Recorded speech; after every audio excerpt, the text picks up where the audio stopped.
anunciado, estamos ya en Enfoque de los Sábados para tratar el tema sustantivo que ha dominado no solamente toda la semana, sino en general, con enormes consecuencias y todavía previsibles consecuencias políticas, la reforma judicial y la crisis política. Y para ello hemos invitado a un conjunto de destacados parlamentarios que representan a diversas fuerzas políticas, un poco para analizar primero qué es lo que hasta el momento se ha avanzado, pero sobre todo las perspectivas que tenemos de poder demostrarle al país y de que nos demostremos todos a la vez y unánimemente, pues que el país tiene, por supuesto, mucho más salida, mucho más trascendencia y mucho más posibilidades que toda esta perversidad y toda esta intríngulis político en el que hemos caído.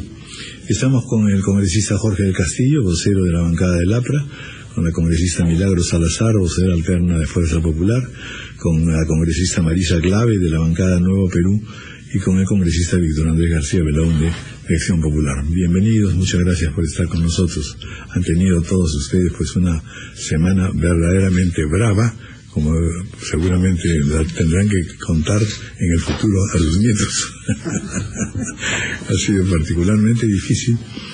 Y sobre todo, me imagino, que es la primera pregunta que les voy a hacer, es decir, ¿cómo sienten que ha repercutido todo esto en la opinión pública? Más que en ustedes solamente, porque más que una crisis política que tenga que ver con los políticos, hemos atravesado o llegado a un momento de supercriticidad en general institucional del país y esta distancia enorme que hay entre la población y dentro de la población de los jóvenes con todo lo que viene ocurriendo en las altas esferas. Marisa Clave, bienvenida. Muchísimas gracias, muy buenos días y a todos los que nos están escuchando. Yo creo que ha sido una semana difícil para el país, no solamente para las instituciones, para la clase política, sino para el país en su conjunto. Hemos atravesado un momento en el que, al menos personas como yo, no recordábamos otra vez una cantidad de información, de videos, de audios que nos pudieran mostrar corrupción, precisamente en el espacio en el que uno debería confiar, que es lo que se va a encargar de sancionar a los corruptos, ¿no? Entonces, de pronto, saber pues que hay un juez como el señor Inostroza Pariachi, que está hasta ahora solamente suspendido porque no quiere renunciar, sigue siendo formalmente parte del Poder Judicial, diciendo por teléfono, hermanito, hermanita, dame un favorcito, hablando de 10 palitos, verdecitos, en fin, cosas que a todas luces lo que muestran es que se puede traficar con sentencias de violación de niños o de niñas, que se puede traficar con sentencias vinculadas al lavado de activos y que se pretende, don Raúl, tirar abajo un elemento importante, que era lograr que el lavado de activos no necesitara demostrar el delito de origen. Y eso era lo que el señor Inostroza Pariachi aparentemente estaba pretendiendo traficar. Frente a eso, se ha reaccionado, pero la gente esperaba una reacción más rápida. Y creo además que, por más que en el Congreso se intentó avanzar, al no comunicar y al no informar, claro, terminamos siendo convocados por el presidente de la República, porque no quedaba claro si el Congreso lograría autoconvocarse o no para el 23, el día lunes de este mes, ¿no? Entonces, finalmente, creo que se ha hecho lo que se tenía que hacer. Ayer se han tomado la decisión de remover a los 7 miembros del CNM y tenemos una tarea pendiente. Y la tarea pendiente, que en teoría deberemos resolver el día lunes, es cómo vamos a intentar llenar el vacío que se ha generado en este momento. Vamos a generar un camino de transición, vamos a suspender el funcionamiento del Consejo Nacional de la Magistratura un tiempo, es decir, tenemos ahí una tarea aún pendiente que espero podamos resolver de manera colectiva. Pero lo más importante es entender que la ciudadanía está movilizada, la ciudadanía está cansada, y que tenemos que escucharlos y escucharlas y entender que este cansancio requiere que todos y todas pongamos por adelante de nuestros propios intereses los intereses de una reforma real para el país, ¿no? Congresista Milagros Salazar. Sí. La misma cuestión. Buenos días a todos. Y esta es una situación de crisis que no es de esta semana. Esta es una situación de crisis que nos ha tocado vivir en esta legislatura, ¿no? Y la legislatura pasada, porque hemos visto nosotros primero la vacancia, la renuncia del presidente Pedro Pablo Kuczynski, luego la destitución de los 3 congresistas que estaban canjeando las prebendas.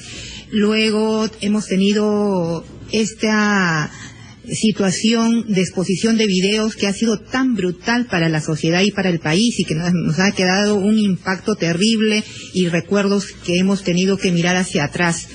Y definitivamente todas las instituciones y los poderes del Estado hemos tenido que contribuir para llegar a donde hemos llegado, ¿no?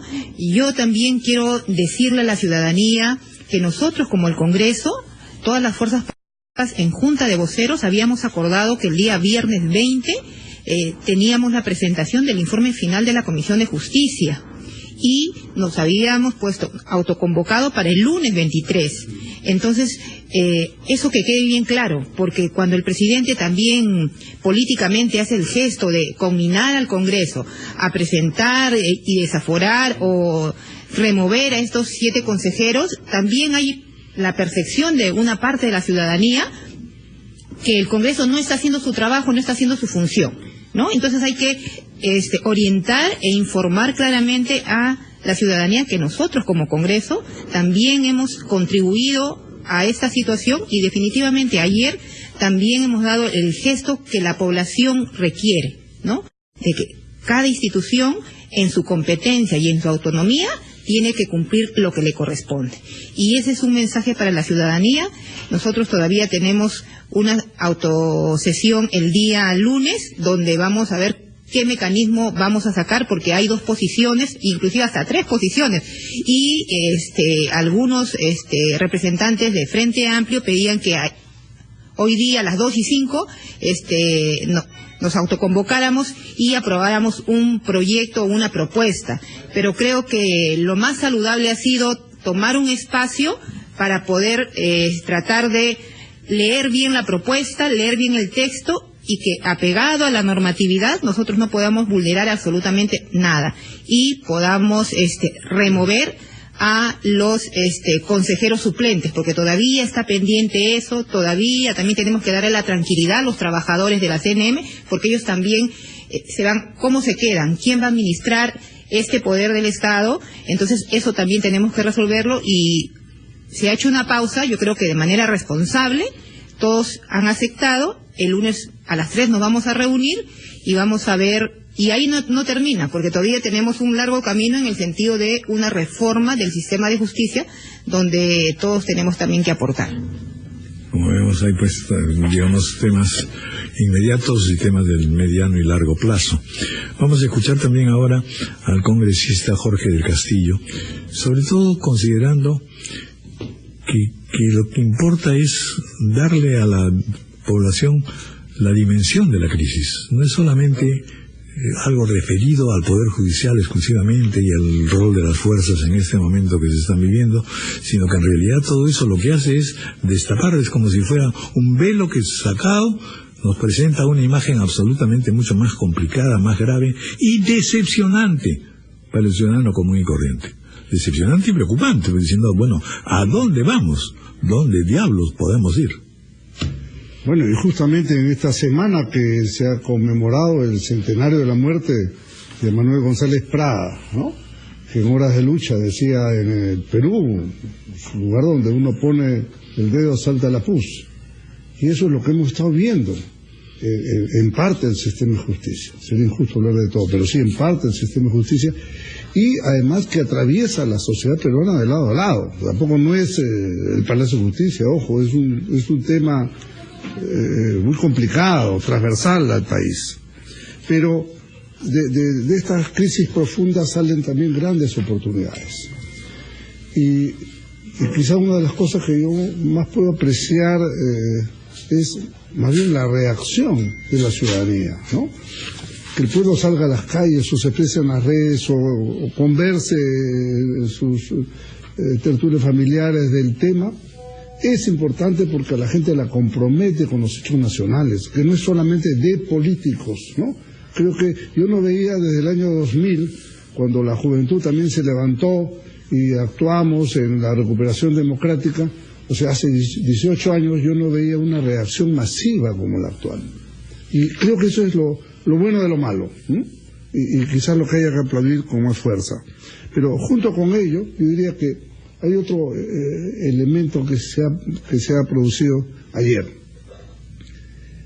Los grupos parlamentarios hemos tenido un consenso sobre una decisión, pero también estamos construyendo un consenso sobre una solución, que es muy importante. Entonces yo tengo aquí el proyecto de ley 3126, que tiene la firma de Marisa Glave, el doctor Andrés García Belaúnde, así es, seguimos de Juan Sheput, de Mauricio Mulder, Javier Velázquez, Luis Yica, ¿no?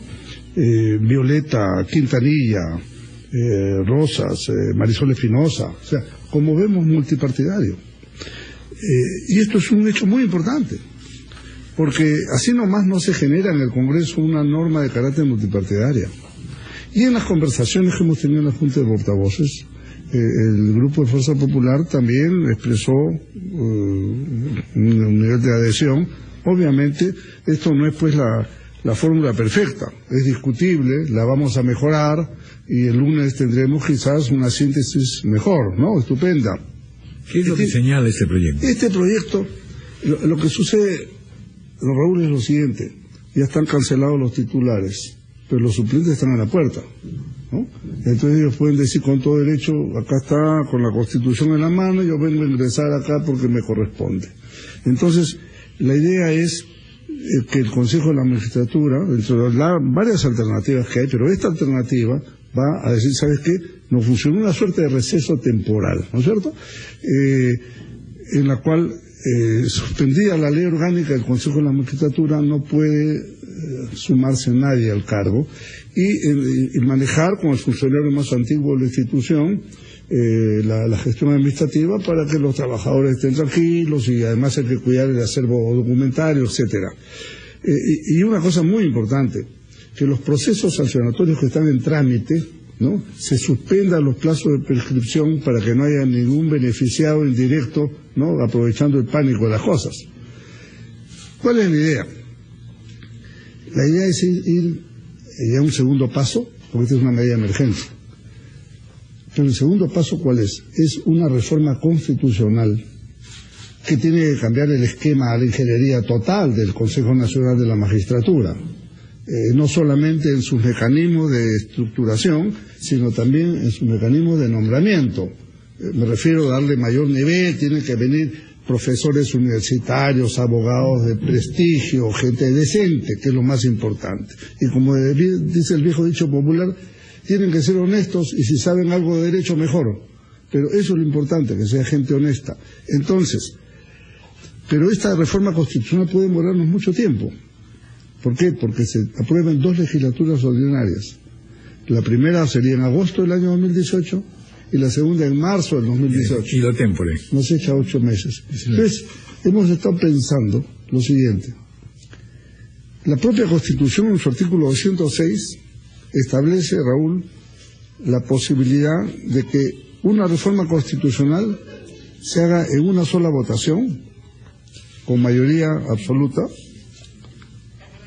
y sea ratificada. Tenemos que hacer una interrupción porque estamos en la transmisión de la juramentación del ministro de Justicia. Muy importante. Juramentado, entonces.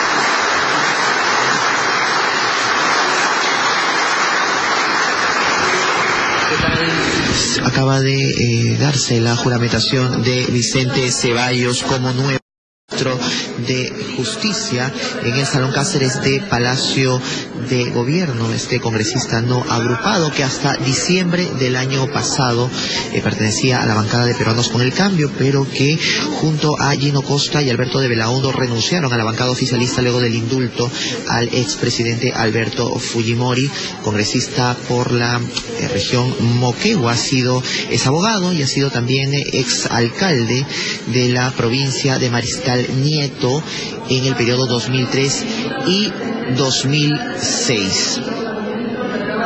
Hace un momento el presidente de la República, Martín Vizcarra, acaba de tomarle juramento y en este momento está recibiendo el nuevo ministro de Justicia, Vicente Ceballos, el saludo de colegas, de sus pares ministros de Estado. Es importante mencionar que entre los invitados a esta ceremonia en el Salón Cáceres se encuentran los parlamentarios oficialistas y no agrupados también, Alberto de Belaúnde, Gino Costa, Gilbert Violeta, Guido Lombardi. En ese momento se acercan las autoridades que han venido hasta la Sala Cáceres de Palacio de Gobierno a presentar su saludo al nuevo ministro de Justicia, Vicente Ceballos.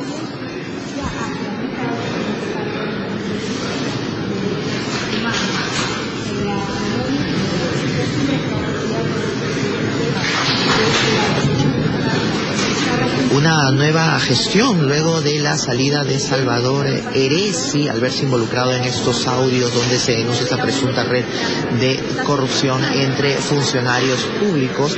Y como se recuerda también, la congresista Úrsula Letona recordó en todo caso que hace algunos días el nuevo ministro de Justicia, Vicente Ceballos, criticó la gestión del premier César Villanueva al decir que en este proceso de reforma judicial por estos escándalos entre magistrados del CNM y jueces se mantuvo en silencio y que esperaba que no existiera algún audio suyo.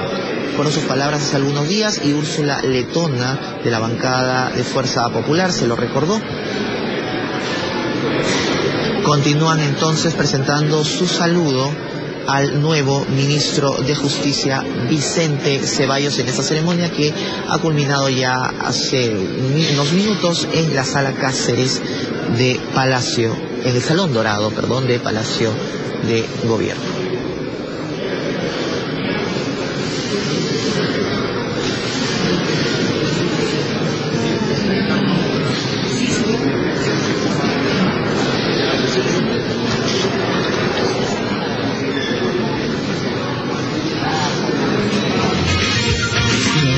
Ahora al congresista Víctor Andrés García Belaúnde, de larga experiencia política y en consecuencia yo quiero insistir un poco en el efecto temperamental que causa todo esto en la población. Claro. Si recuerda él situaciones críticas como estas en el pasado, y sobre todo lo que se está planteando es interesante, pero al mismo tiempo tiene el problema de una carrera contra el tiempo, porque en definitiva la movilización social va a continuar y puede llevar entonces a imaginarse una situación de conflicto con todos los poderes, que se vayan todos, que es otra de las maneras clásicas de reaccionar, sobre todo multitudinariamente. En fin. Bueno, a ver, don Raúl. Pasado y presente. Muchas gracias. Bueno, en realidad la justicia siempre ha estado cuestionada en el Perú, ¿no? A veces con mayor énfasis y otras no. Pero básicamente la justicia ha sido estado cuestionada por los gobiernos autoritarios, que han querido siempre manejar a jueces. Hay que recordar la época de Leguía y después tuvo que venir un ajuste con Sánchez Cerro. Hubo también una manera de poder hacer una reforma en su momento. Con la dictadura de Benavides pasó una cosa parecida.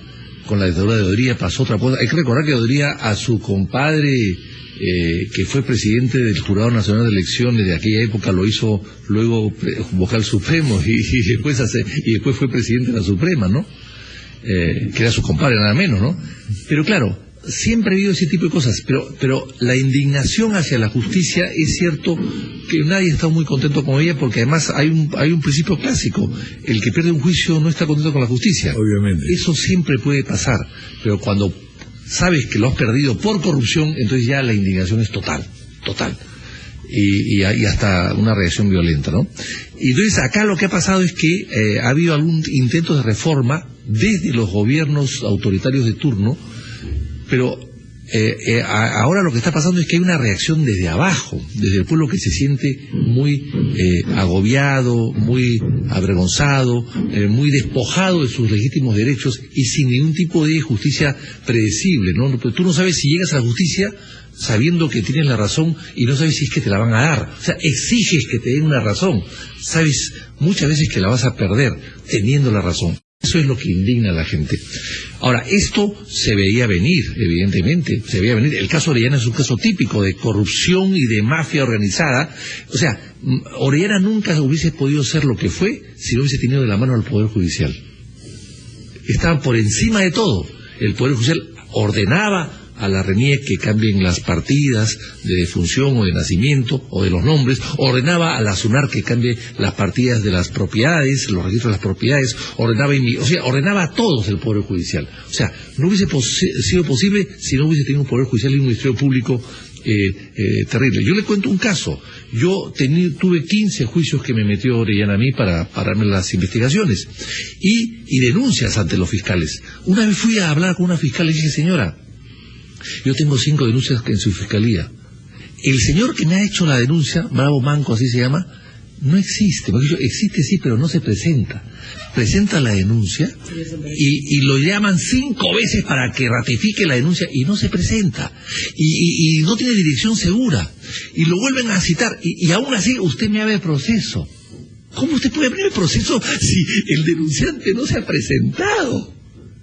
No, me dijo, ahí está la denuncia, y yo tengo que proceder. Oiga, pero si sale en todas partes que está denunciado, que este señor es un testaferro legal, digamos. Yo no, en la revista Careta, yo no leo caretas. O sea, ese tipo de cosas, me decía la fiscal. No es mi responsabilidad. O sea, ante ese tipo de cuenta de que había una mafia. Pero claro, hoy día eso ha pasado a segundo plano. Allí no se hizo nada para corregir los entuertos y hoy día salen los audios. O sea, recién a partir de los audios ya se ratifica, se certifica, digamos, la corruptela adentro. Ahora bien, don Raúl, usted es un lector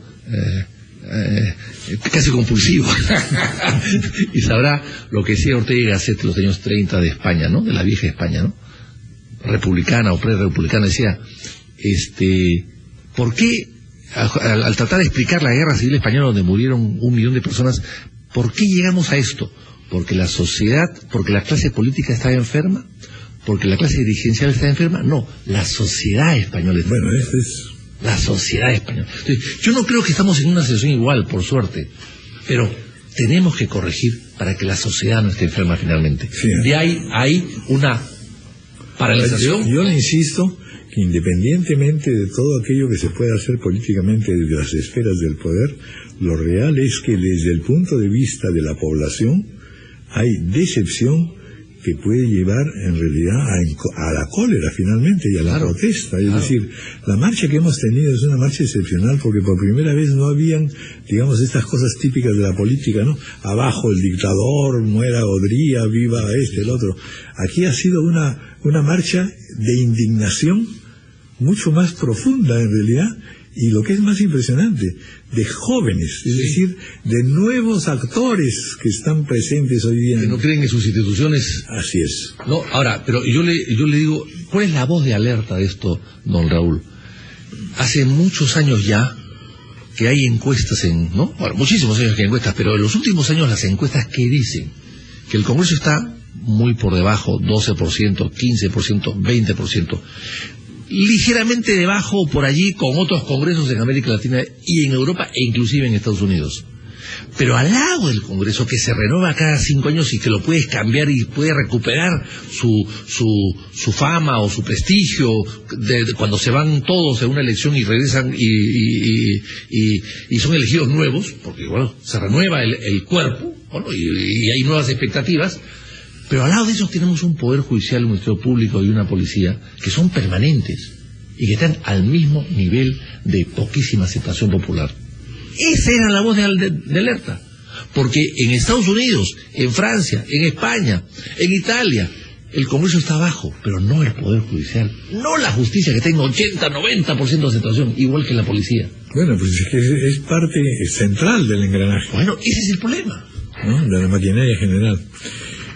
Marisa, un poco me gustaría que nos ayudes a entender bien toda esta reacción, sobre todo de la juventud, que es verdaderamente un fenómeno que ya estamos viviendo continuamente desde algunos meses atrás, ¿no es cierto? En el sentido de que, en efecto, siempre nos hemos quejado de que la juventud no le preocupaba mucho la política, o que había una indiferencia o una lejanía de todo esto. ¿Qué ha hecho que en realidad vaya que montando y creciendo esta reacción, que además no es exclusivamente partidaria, no está buscando cimentar a ningún partido político, sino que fundamentalmente lo que quiere es expresar un estado de ánimo y la necesidad perentoria de que las cosas se encaminen con una relativa rectitud, cuando menos? Bueno, yo creo que uno de los temas que al menos incluso recuerdo, ya que se recordó acá hace 18 años, las movilizaciones que existieron en esa época, sí era joven, y yo estaba en la universidad, y recuerdo que ese tipo de movilizaciones eran una especie de sensación de si no sales y protestas eres cómplice de lo que está pasando, ¿no? Es decir, no...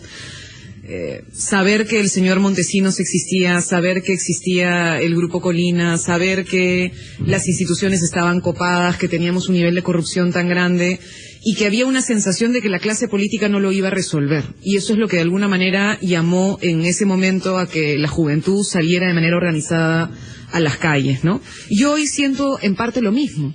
Es decir, estas movilizaciones son movilizaciones que trascienden totalmente a los partidos políticos y a las organizaciones políticas que están en el Parlamento. No son solamente políticos, ¿no es cierto? No, pero son además son minoritariamente políticas. Es decir, la movilización no ha sido convocada por organizaciones políticas.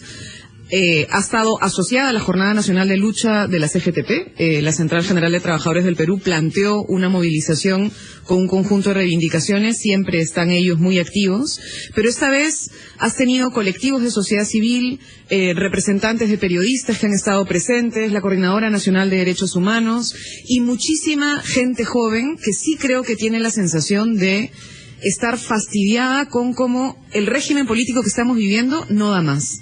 Y esa es una de las cosas que es importante que nos demos cuenta. Tuvimos un momento de transición. Esa transición con el presidente Valentín Paniagua abrió un nuevo tiempo, ¿no es cierto? Un tiempo que tenía que permitir recuperar la democracia y recuperar las instituciones para la gente. Pero en este tiempo hemos tenido dos escándalos gravísimos. Lava Jato, un escándalo enorme que ha atravesado corrupción en distintos sectores, y ahora un escándalo de corrupción vinculado al Poder Judicial en todos sus niveles, al Consejo Nacional de la Magistratura, al sistema judicial en sí, al Ministerio Público, y entonces hay un momento en el que hay una sensación de necesitamos realmente renovar. Entonces, creo que la ciudadanía y sobre todo la juventud en este proceso de movilización, que sí creo que hay que animar a que sea de manera democrática, que sea de manera pacífica, que sea de manera interesante, creativa, pero que permite presionar a que quienes estamos en las instituciones podamos reaccionar. Yo sí creo que el malestar ciudadano ha llevado a que el consenso entre las fuerzas políticas en el Parlamento para remover a los 7 miembros del CNM sea mucho más rápido. Y que ahora nos deja una tarea. Ayer lo debatíamos. Tenemos pendiente, por ejemplo, resolver las acusaciones constitucionales que están aún pendientes. Se aprobó la del señor Inostroza. Está pendiente la de los consejeros, el señor Aguila, el señor Gutiérrez y cada uno de ellos que tienen pendientes. Y está pendiente también la del colega Becerril, a quien también se le ha planteado una acusación constitucional que tiene que responder por si hubo o no hubo injerencia de parte suya y de su organización en la elección de un posible presidente del CNM. Vamos a hacer una pausa y continuamos.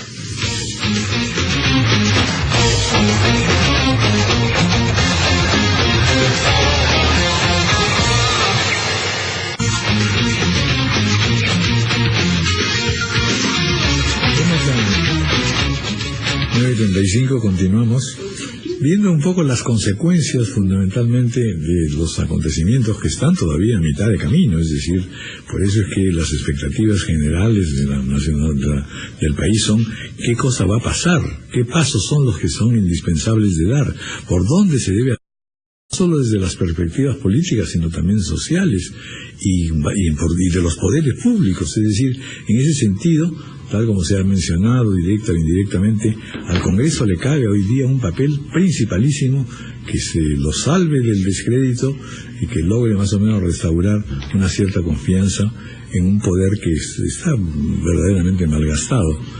¿Qué piensa al respecto Milagros Salazar? Sí, frente a estos hechos críticos que estamos viviendo, y saludar también a la ciudadanía, porque la ciudadanía no solamente se ejerce mirando una televisión, sino también haciendo público y participando de marchas pacíficas y dando un mensaje a el Estado en sí y a todos los poderes.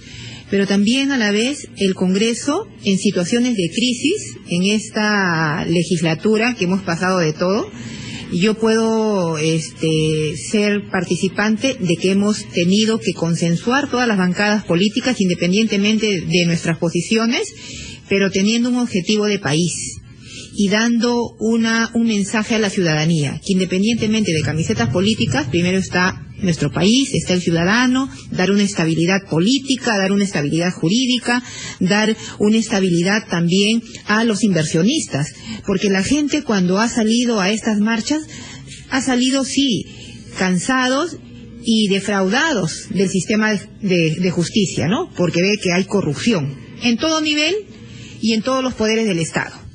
Pero también a la vez han salido, ¿no?, pidiendo reclamos, pidiendo sueldo, pidiendo más trabajo.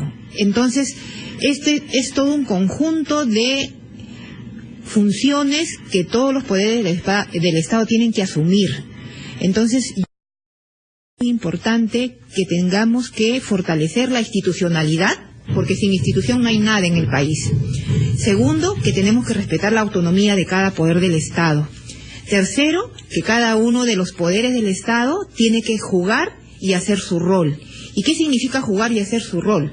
Dar propuestas concretas para que cualquier ciudadano de a pie, ¿no?, se sienta que ha sido atendido, que su reclamo y que su protesta o la marcha pacífica que han hecho ha sido escuchado por nosotros. Yo creo que ese es el mensaje que debemos dar. Está bien las marchas, pero en una marcha pacífica, sin sesgo, sin manipulación, sin ganar réditos políticos. Ese es el mensaje que nosotros tenemos que darle a los jóvenes y felicitarlos por la actitud que ellos han tenido. Planteándose un planteamiento suizo, digamos, un comportamiento suizo. Porque en el fondo la verdad que hay pues un mar de pasiones, y ese mar de pasiones tiene que expresarse de alguna manera. Es decir, yo no sé si coinciden conmigo, pero de lo que quiero insistir es que no es un tema exclusivamente político, es un tema que tiene que ver en realidad con toda la profundidad de los males, y en la manera en que los escucho y lo plantean ustedes, pareciera que en efecto tenemos manera de operar puntualmente sobre tal o cual cosa y eso va a calmar No, se ha llegado a un grado de saturación y de malestar con respecto al Estado Nacional que efectivamente pone en riesgo la estabilidad política y sobre todo las posibilidades de tener, pues una administración democrática. Jorge del Castillo.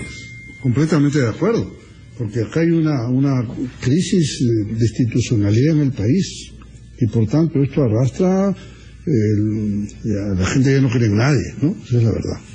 Entonces, si bien hay que dar soluciones puntuales, también hay que pensar los temas de fondo, ¿no es cierto? Y los temas de fondo, por ejemplo. Uno de los temas de fondo es que los partidos políticos están en crisis. Por eso mismo, una de las cosas que ya hemos conversado, y lo hemos anunciado ayer en una conferencia de prensa multipartidaria también, es la opción de construir una agenda común en la que podrían estar todos los grupos políticos, todos, sin excepción. Porque resulta que yo he visto un manejo congresal sin agenda nacional.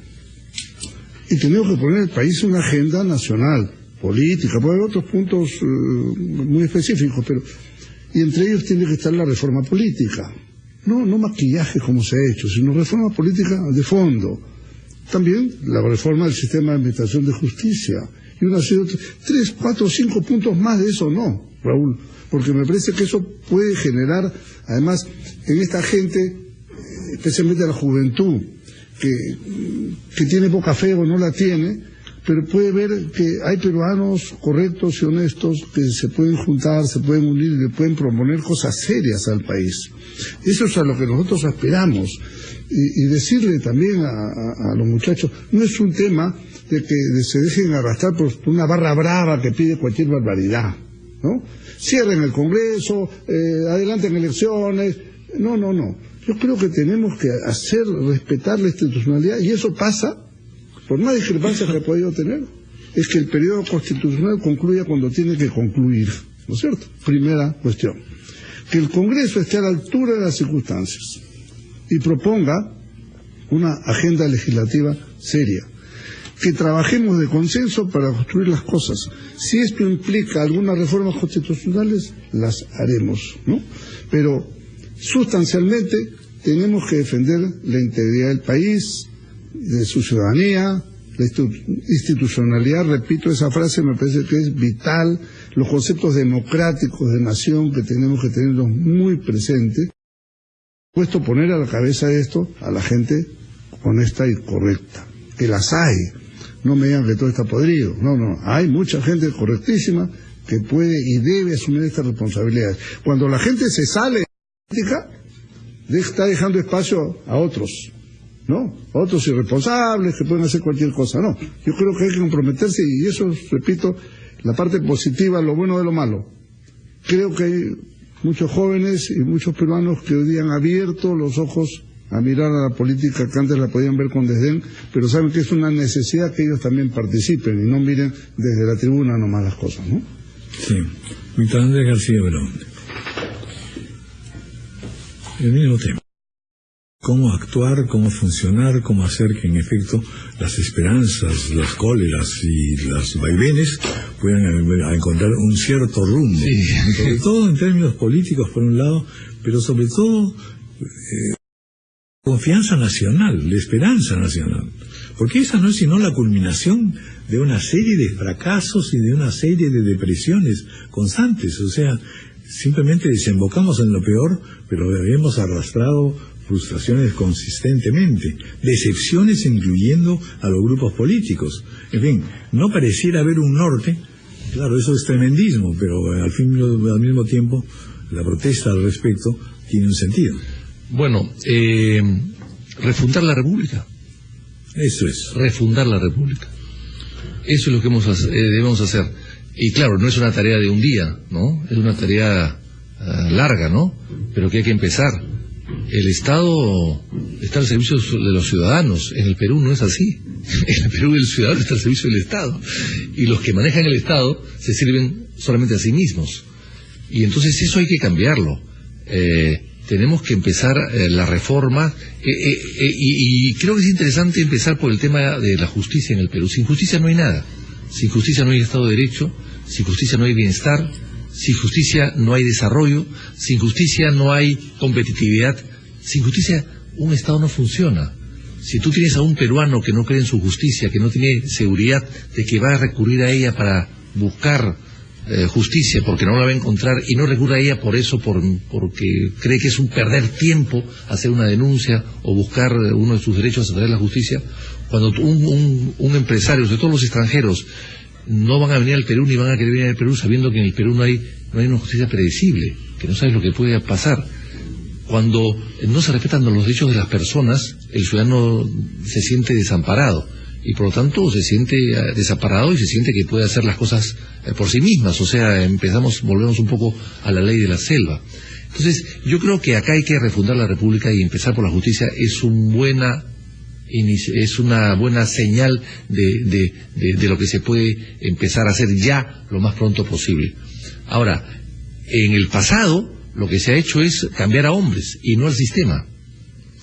Y no ha dado resultados. Yo creo que ahora hay que cambiar también a hombres y sistemas, ambas cosas, que son importantes. Y entonces yo creo que lo que estamos planteando es una gran convocatoria nacional a las mejores fuerzas del país, a las personas no contaminadas, para que puedan plantear una serie de reformas que hay que hacer con absoluta urgencia. Eso es lo que queremos hacer. Bueno, vamos a hacer una pausa.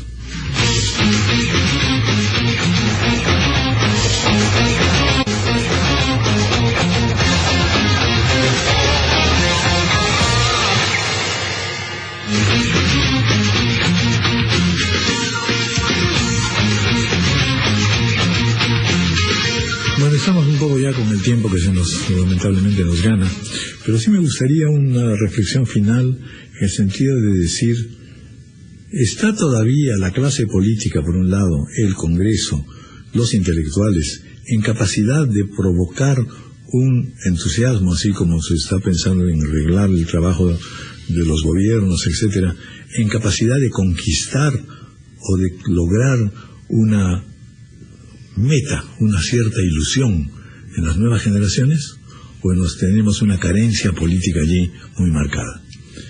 Esa es la pregunta, Marisa Glave. Bueno, yo creo sinceramente que quienes nos tienen y nos van a ilusionar son precisamente esta juventud. Sinceramente creo que no hay que subestimarlos. Creo que están saliendo de manera muy consciente y muy ciudadana en estas movilizaciones, que están exigiendo cambios profundos. Ahora hemos hablado de la reforma de justicia, que espero por lo menos genere un mínimo de confianza en el país en general. Ahí el nuevo ministro de Justicia tendrá que jugar un rol importante, así que saludar a Vicente Ceballos, que ha hecho, la verdad, un gran papel en el Parlamento, y espero que él llame a un diálogo abierto con las fuerzas políticas del Parlamento, pero también con colegios profesionales, con universidades, que nos permita entender cómo avanzamos de manera rápida, pero dialogada, a un proceso de reforma de justicia. Tenemos pendiente la reforma política, don Raúl. Este sector joven, por ejemplo, ¿tiene derecho a participar? Y hoy por hoy tenemos límites a la participación política. Y la ley electoral que tenemos imposibilita que nuevas fuerzas participen abiertamente. Y eso es algo que también tenemos que entrar a discutir. Porque no se puede poner un tapón que después veamos nosotros que solamente las mafias, a través de compra de firmas en la OMPE, les permite un acceso de participación. Pero sí sentimos, para cerrar, desde el Nuevo Perú, y lo hemos dicho, que ya estamos viviendo una crisis de régimen que merece un proceso constituyente. Para nosotros, una nueva constitución, marcada en un proceso democrático, de debate, de generación de un nuevo pacto social, es lo que realmente necesitamos para avanzar en una nueva época, en un nuevo Perú. Milagros Salazar. Sí, yo creo que siempre una crisis va a ser una oportunidad. Y tenemos que mirar hacia adelante, pero también a la vez, para mirar hacia adelante, tenemos que comprender cuáles han sido los errores y los problemas de atrás. Es importante también hacer entender a la ciudadanía que esta crisis va a permitir que cada institución sea autónoma, que la institución, la OMPE que está cuestionada, el CNM, el Poder Judicial, la Fiscalía, el TC, no esté direccionado para intereses políticos o grupales. Yo creo que cada institución que está representado por funcionarios tiene que darnos a todos los peruanos la garantía que su actuar va a ser apegado a la norma y a la Constitución, y no por poderes políticos, que lamentablemente hoy día podemos ver y evidenciar que claramente en el Poder Judicial han habido banderas políticas o intereses de grupos que han sido los que han tomado las decisiones y no a la ciudadanía. Entonces yo creo que esta oportunidad es importante para darle una respuesta a la ciudadanía, que sí podemos hacer un cambio y que nunca podemos perder las esperanzas y la fe de que podemos tener un Estado mejor. Jorge del Castillo. Mire, quiero insistir en lo de la visión del país, ¿no? En la agenda parlamentaria para eso, aparte de una agenda política que seguramente el Ejecutivo planteará, tiene un horizonte de 3 años, pero tenemos que proyectarnos mucho más allá, sin duda, ¿no? Creo que esta idea, dice Víctor Andrés, que se puede frasear también de otra manera, pero yo lo entiendo, refundar la política, o sea, hay que replantear una serie de cosas de fondo, ¿no? Y esto es una gran oportunidad para hacer varias reformas constitucionales, ¿no? Muchos de los problemas que tenemos están en que tenemos una constitución que no es producto de un consenso, precisamente. Este 25 vamos a conmemorar en el Congreso 40 años de la Asamblea Constituyente del 79, que sí fue producto de un consenso. Esta no. Por eso trae, por ejemplo, este sistema corporativo del Consejo de la Magistratura es una consecuencia de ello. Esas cosas las tenemos que cortar, ¿no? Y tenemos que construir posiciones políticas y orgánicas consensuadas, si fuera posible unánimes, pero eso exige voluntad y exige un correlato entre lo que se dice y la realidad. Yo estoy completamente de acuerdo cuando se dice no debe haber una injerencia partidaria, ¿no? En una estructura, bueno, me parece estupenda proclamación. Y como que el señor Becerril, que estaba yendo a pedir la presidencia del Consejo de Magistratura para alguien de su amistad, ¿no? De su amistad, por decirlo de alguna manera. Entonces, es muy importante que se deslinden con esas cosas, que se aclaren esas cosas, para que podamos tener efectivamente instituciones que estén en manos de gente correcta, honesta, que sí las hay, gente de prestigio. En el propio Poder Judicial hay magistrados y magistradas honorabilísimos, ¿no? Que tienen que ser respetados como tales, seguramente también en el Ministerio Público. Y una cosa final, creo que debería entregarse por el Ministerio Público a la luz pública todos los audios que existen, porque goteo suena a manipulación, ¿no? Y eso hay que cortarlo. Mejor es toda la luz pública, se difunden y terminado el tema, ¿no? Y los que tienen responsabilidades las tendrán que asumir si es que hay hechos dolosos en esos audios, porque también está un poco la costumbre de decir solamente porque te mencionan ya vas a la olla. No, no es así. Creo que hay que probar las cosas, ¿no? Gracias. Bueno, transparencia total, impunidad, no puede haber impunidad. Y eso tiene que hacerse en todo nivel del Estado, ¿no? No solamente hay que reformar la justicia, sino que hay que reformar el propio Estado por dentro y publicar todo y castigar todo también. Aquí el problema es que se pasan, aceptamos los errores, los pecados, las corruptelas pequeñas y solamente nos escandalizamos por las muy grandes, pero la corruptela debe ser castigada desde abajo hasta arriba. Pero independientemente de la corruptela, lo que me interesa a mí es que marcar un poco más la participación política de la gente. En realidad no hay participación. Sí. Lo que hay es reclamo constante y decepción permanente. Porque simplemente dice, bueno, yo le he votado por este o por tal partido, etcétera, pero ha fracasado, no sirve para nada. En fin, ¿qué hacemos para reconquistar definitivamente la población? Hacer de la política eso, multitud. Bueno, ese es un tema complicado, ese es un tema que se discute en todas partes, no solamente en el Perú. Tú eliges a una persona bajo ciertos principios y parámetros y ciertos programas y ciertos ofrecimientos y al final no pasó nada. Por ejemplo, lo vemos acá cerca, viniendo aquí, he visto que hay un candidato a alcalde que es candidato a alcalde por tercera vez, que por tercera vez ofrece, por ejemplo, el bypass del Óvalo Monitor en Monterrico. O sea, lo hago ya tercera vez que lo ofrece. Lo ofreció 2 veces para ser elegido en La Molina y ahora que cada vez más urgente. Sí, pues, y ahora, o sea, si no ha cumplido las 2 primeras veces, ¿por qué vamos a votar por él la tercera vez? O sea, yo creo que hay que tener seriedad en la política. No podemos ofrecer lo que no podemos cumplir. Y hay que tener mecanismos de revocatoria, mejorar sus mecanismos de revocatoria o, en todo caso, acortar un poco los pedidos de gestión, ¿no? Ya sea en el Parlamento, ya sea en el Poder Ejecutivo, ya sea en las alcaldías, etcétera, o una renovación parcial. Pero, y lo que Jorge ha dicho de la Constitución, yo creo que la Constitución del 79 era mejor que la del 93, estoy seguro. Lo que pasa es que la 93 está durando mucho más que la otra. Y yo, más que una nueva Constitución, nosotros siempre hemos planteado en Acción Popular volver a la del 79, pero cada día que pasa es más complicado hacerlo. Por eso es que hay que también ser realistas en esto y de repente lo que convendría, más que volver a una anterior o hacer una nueva, es reformar totalmente la actual, ¿no? Perdóname, y con Henry Peace, ¿no? Y todo un grupo de la Comisión de Constitución tuvimos una solución que se quedó a puertas de ese tema. Nueva Constitución. Que era restituir la del 79 con las reformas consensuadas que se habían logrado, tanto en el campo económico como en otros temas. Pero en fin, es parte de la historia, ojalá eso se pudiera retomar, ¿no? Muy bien.